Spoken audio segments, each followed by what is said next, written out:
Hi, my name is Igor and I'm professional agile coach. Welcome to Real Scenario in Practical Solution Session. Have you ever wondered what should you do as a Scrum Master in your first working week in your new team and environment? Well, if that's the case, I decided to share with you 5 steps that will maximize the benefit that you can add for your team as a new Scrum Master. Let's start with step number 1.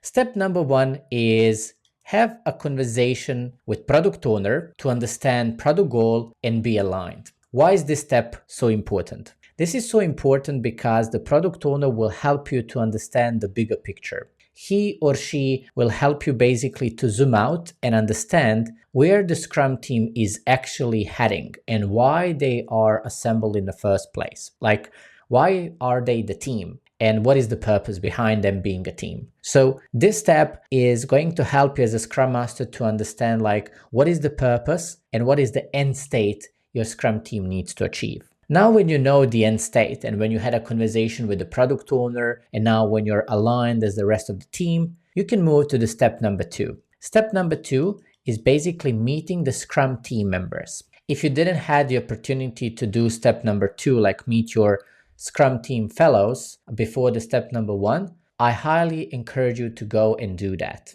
How I usually do that is I tend to take 10 to 15 minutes to talk to my colleague or a team member that I'm going to work with. We usually share the background, what we like, the hobby, and pretty much anything that we find interesting at that moment. So this doesn't need to be, long introduction. It's just a quick one. So you get to know each other, and that's a really good step to basically build a relationship with your team members. Now, when we know the bigger picture of why we are a team and when you know who is in a team, it's time for you to basically do some tangible piece of work. What is that? Step number 3 is for you to pull at least last 3 sprints data with regards to the sprint goals. To understand, did your Scrum team manage to achieve all the sprint goals that they had in last 3 sprints? And especially for you to stop and see what sprint goals they didn't manage to achieve.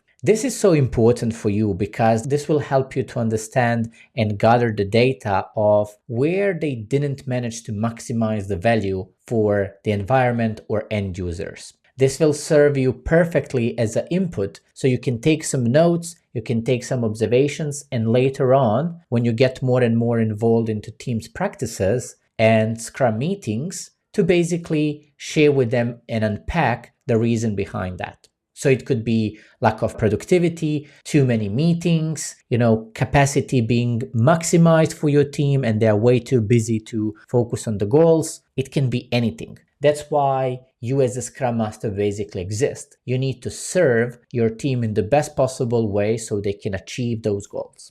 Now, when you know the bigger picture, the team members, now when you have some real data and evidence what happened in the last 3 sprints, is the time for you to move to step number 4. Step number 4 is to step into your team more proactively and ask each team member what blocks them on a daily basis from being productive. What is that one thing? Is that too many meetings, as I mentioned before, or is that something else? Maybe they don't have the right tools, maybe they don't have the right licenses, whatever the case is.